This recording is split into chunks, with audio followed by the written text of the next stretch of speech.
Hi everyone, in this video of Accelerated Chess Dragon, we're going to be looking at a game played between Veselin Topalov and Peter Leko. This was played in the 2006 Linares tournament in Linares, Spain, and without further ado, let's look at this game. Topalov starts the game off by playing the move d4, and we have knight f6 by Leko. c4 and e6, knight c3, bishop b4, queen c2, and after castles a3, we have the classical variation of the Nimzo-Indian defense. Bishop c3 check, queen c3, and this is to prevent any structural weaknesses, and Topalov does this because he doesn't really want to play b takes c3 and get a really bad pawn structure, and plus his queen is on c2 defending the knight, so he might as well capture that way. b6 is played by Leko, just getting ready to play bishop to b7, and here Topalov plays the move bishop g5. And he's pinning the knight to the queen on d8, and here, unfortunately, Leko cannot get out of the position by playing the move knight e4, because he would actually lose a pawn after bishop takes d8, knight takes c3, and after bishop takes c7, you've lost a pawn, and after something like bishop back to g3, Topalov can easily consolidate, and he'd have an easier position to play. So we have bishop to b7 just developing, knight f3, d6, and now after knight to d2, knight bd7, we have f3. And this signals that Topalov is willing to play the move e4 and get some space that way. So Leko stops him from doing that. He plays d5. And we have a trade on d5 and e3. So with e3, Topalov is trying to develop his light squared bishop, perhaps to e2, and from there just castle and maybe in the future get e4 ready. So rook to e8, we have bishop to e2, rook to c8, and we can see that Topalov is getting in the line of fire of Leko's rooks. At the moment, we can see that Leko might be threatening something like c5, and with that, the position could drastically open up, and more often than not, it would definitely be in Leko's favor. So we have castles by Topalov and queen e7. Basically trying to kick this bishop on g5 away and then target the e3 pawn. Bishop b5 attacking the knight on d7, and also somewhat threatening the move bishop takes f6. Let's assume that a terrible move is played, let's say a5, not doing anything, then Topalov can actually ruin the pawn structure of Leko's kingside by playing bishop takes f6. And the reason this is ruined is because if you play knight takes f6, then you lose the rook on e8, and that means you lose the exchange. And if you play queen takes f6, then you lose the knight on d7, but not only that, there is now no way to defend both rooks on c8 and e8, so you lose one of these, and that means that you've lost tons of material. You're down a whole rook now. So a5 is not the best idea, instead c6, guarding from threats like bishop f6, so we have bishop a4 now. h6 by Leko, just attacking the bishop on g5 and maybe hoping to push it away to a wrong square. So bishop f6, knight f6, and now rook fe1. Topalov defends the attacked e3 pawn. b5, and now bishop c2. And after bishop c2, the move that is forced now is c5. The reason why c5 is forced is because if Topalov is given the chance, he's going to get ready to play this move knight b3 and then knight c5. And essentially the idea is that this bishop on b7 is going to be passive for the rest of the game, and it has no way of actually activating itself. After the knight goes to c5, b4 is a plan, and after b4 is played, the knight is going to be cemented to that c5 square, and it's going to be really hard getting it out. So that is why c5 was played immediately, and it's a good thing that Leko did it. Bishop f5 attacking the rook on c8, and here you could technically play the move c takes d4 because you don't have the time of grabbing the rook on c8 because the queen is attacked, but after queen takes d4 you would still have to move the rook, and also the pawn on a7 is attacked, so it's better to just not capture on d4 at the moment. Instead, rook c7, and after dc5, rook c5, queen d4, a6, just reinforcing the b5 pawn, and now we have a4. And the idea of a4 is just to attack on the flank and maybe try to divert the attention of Leko's pieces to the queen side. And Leko does capture the pawn on a4, rook takes a4 is played, and now rook to c6. And if we look at this position, it's move 24, and it doesn't seem like that bad of a position. Yes, the bishop on b7 could be improved by Leko, but for the moment, nothing too drastic is happening. So we have b4, and this b4 move is trying to get counterplay on the queen side. Queen e5, queen takes e5. And now we have rook takes e5, which attacks the bishop and also puts a bit of pressure on the e3 pawn. Topalov brings his bishop back to d3, and we have rook to b6 by Leko. And Leko is trying to attack the b4 pawn.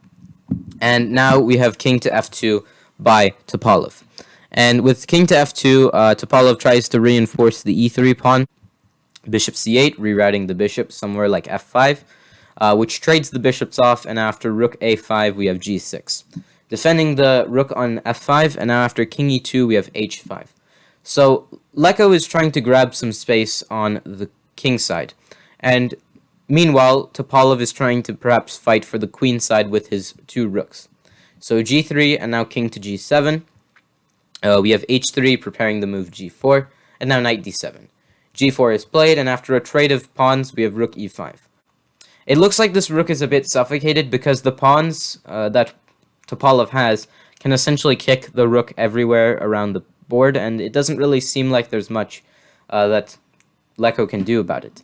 And in fact, here, a move that you might consider here is f4, like why not just win material here? Once this rook moves, you just lose material. The real reason is because after rook e7, now if you capture this pawn on d5, there's actually just knight f6. And if you play this move rook g5 here as Topalov, then there are options like just playing the move rook b to e6, and there's pressure towards this e3 pawn. And there's also ideas like knight e4, and after knight takes e4, rook takes e4. And there's quite a bit of pressure towards the e3 pawn, and it's best not to play f4 and mess around with it.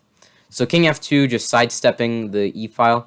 Rook c6, preparing the move rook c2, so we have rook b3, and now rook b6. If you go rook c2, then just rook d3, defending the knight. Also, just king e2 could be played, so rook b6, f4, rook e6, and now instead of playing rook takes d5 again, there are ideas like knight f6 now also, which threaten the g4 pawn. So g5, rook e d6, defending the pawn. And this actually tries to get ideas of d4, which this would weaken the pawns on white's king side. So we have e4 first. And after rook b5, a b5, rook d3, knight b6. Knight b1, and now rook c6. Leko is sacrificing his d5 pawn so that he could get counterplay with rook c4. He's now attacking both f4 and also b4. But this was a bit of a wrong decision to make because now Leko just has to deal with a passed pawn on the d file.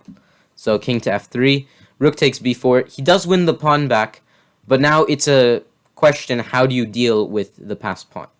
Knight takes g5, king f6, king g4, knight c4, and now knight e4 check. Checking the king and forcing the king to go to e7. We have d6 check, king to d8, and now the move king g5, threatening the g6 pawn.